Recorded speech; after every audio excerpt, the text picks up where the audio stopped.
Partai Nasdem sedang menggodok nama bakal calon presiden yang akan diputuskan Ketua Umum Partai Nasdem Surya Paloh pada Rakernas Juni mendatang. Nama-nama bakal calon presiden yang akan diusung pun bergaung luas ke ruang publik, mulai dari nama Gubernur DKI Jakarta Anies Baswedan hingga Panglima TNI Andika Perkasa. Lantas siapa yang berpeluang mendapatkan tiket Pilpres 2024 melalui Partai Nasdem?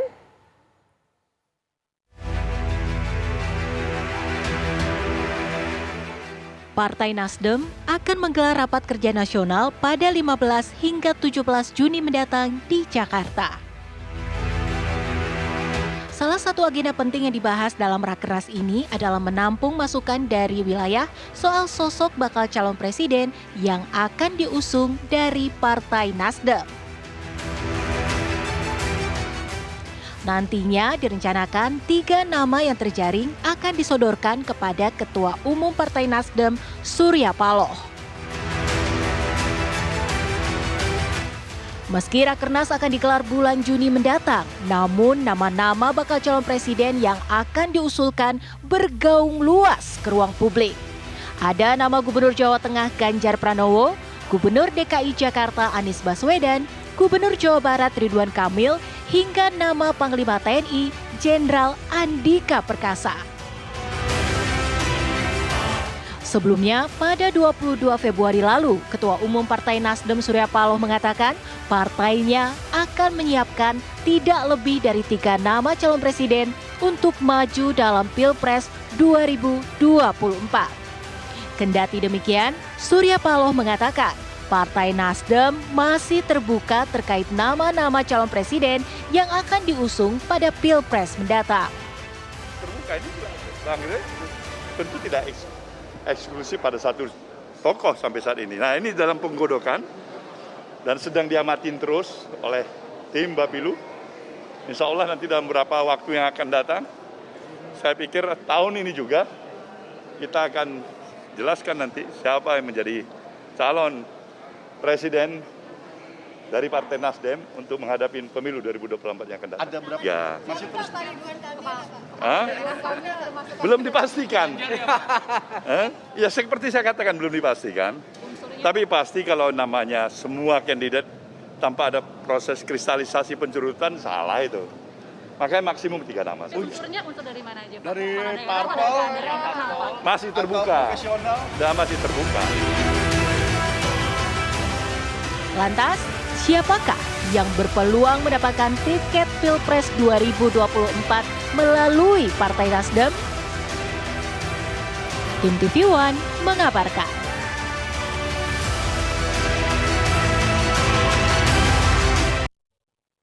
Pemirsa, untuk membahasnya telah bergabung bersama kami Ketua DPW Nasdem Jawa Barat, Kang Saan Mustafa, dan juga pakar politik Mas Burhanuddin Muhtadi. Selamat sore Bapak-Bapak. Kami langsung ke Kang Saan Mustafa. Siapa sebenarnya Kang Saan ketiga nama calon presiden yang akan diusung dari Nasdem ini?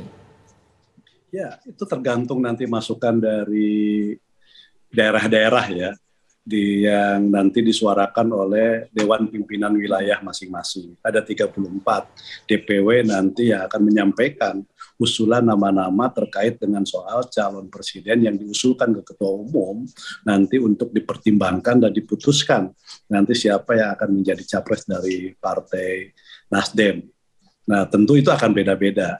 Nah, misalnya kalau dari Jawa Barat, setelah saya keliling ke daerah-daerah, ke DPD-DPD, kabupaten kota, hampir semua mengerucut kepada nama Anies Baswedan. Nah, dari Aceh ada nama Anies Baswedan. Mungkin dari tempat lain ada nama yang berbeda, misalnya sebagainya. Nah, dari nama-nama itulah nanti akan dikerucutkan menjadi 3 nama. Sekali lagi itu berdasarkan masukan dari wilayah-wilayah. Oke, baik. Nah, sekarang kita ingin ke Mas Burhanuddin Muhtadi selaku pakar politik. Ada beberapa nama yang masuk begitu. Dari nama tersebut, misalnya nama Anies Baswedan, seperti apa peluangnya untuk bisa diusung? Ya, memang kalau kita melihat masukan dari DPW Partai Nasdem, setidaknya ada 3 nama yang mengemuka, salah satunya adalah Anies Baswedan.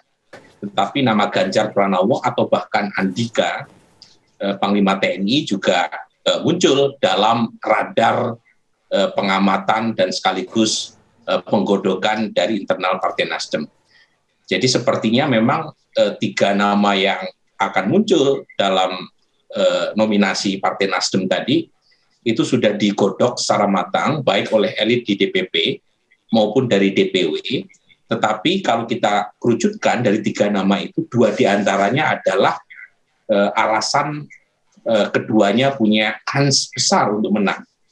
Jadi kalau kita lihat sejarah Nasdem, bisa itu partai yang relatif paling awal mencalonkan capres. Jadi 2014, 2019, Partai Nasdem adalah partai yang paling gesit dalam menominasikan Pak Jokowi. Dan karenanya kotel efek pun dinikmati oleh Partai Nasdem. Setidaknya studi yang dilakukan oleh Jayadi Hanan dan Denny Irvani.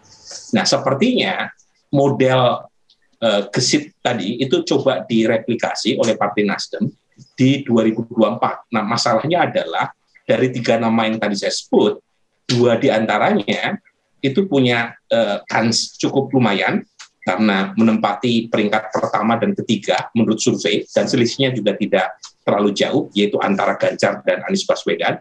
Tetapi 1 nama yang lain, yaitu Andika, itu relatif masih jauh tercecer di bawah. Nah, pertanyaannya adalah dari 3 nama itu siapa yang akhirnya mengerucut? Sepertinya memang antara Ganjar dan Anies. Mas Tetapi Burhan, pada akhirnya sangat ditentukan oleh konstelasi di tingkat elit yang lain. Mas Burhan sudah nyebutin nama, tapi kalau versi dari Nasdem bagaimana ini Kang Saan? Apakah memang betul selain Anies, nama-nama lainnya boleh disebutkan juga Kang Saan? Ya, ada beberapa daerah yang memang masih menggodok ya di daerah-daerah atau di wilayah-wilayahnya.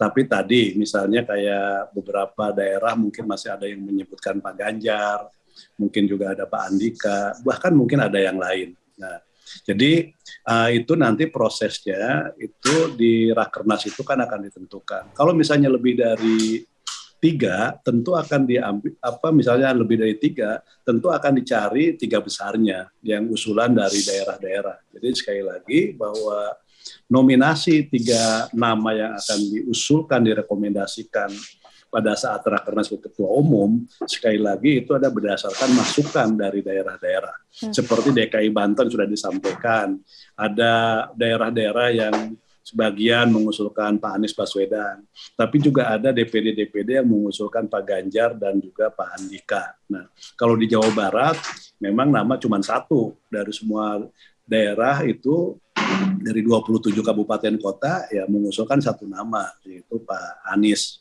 Nah, nanti kita lihat oleh di Rakernas itu siapa yang 3 besarnya itu.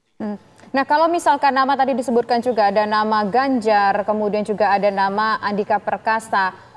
Ini namanya berasal dari daerah mana? Apakah dari daerah yang cukup bisa mengantongi banyak suara ketika dilakukan Pilpres nanti atau dari mana? Nah, saya belum tahu itu, nanti kan sangat tergantung wilayahnya. Kalau di Jawa Barat kan jelas. Misalnya kenapa misalnya kita mengusulkan nama Pak Anies Baswedan.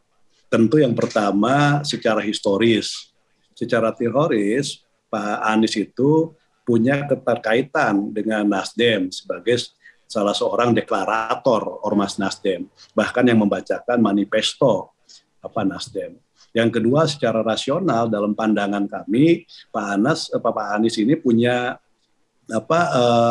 rekod politik yang memadai. Jadi dia punya pengalaman politik yang memadai, juga punya basis intelektual yang memadai, dan juga punya pengalaman di pemerintahan yang cukup. Dan Kang bahkan Saan, dalam Rona-ronanya kalau kami lihat penjelasan Kang Saan kok kesannya mengkerucut ke Anies saja, Ya, yang lain nama dihiraukan. Sesaat lagi Kang Saan dijawab hanya di Kabar Petang. Kita harus jeda dulu pemirsa.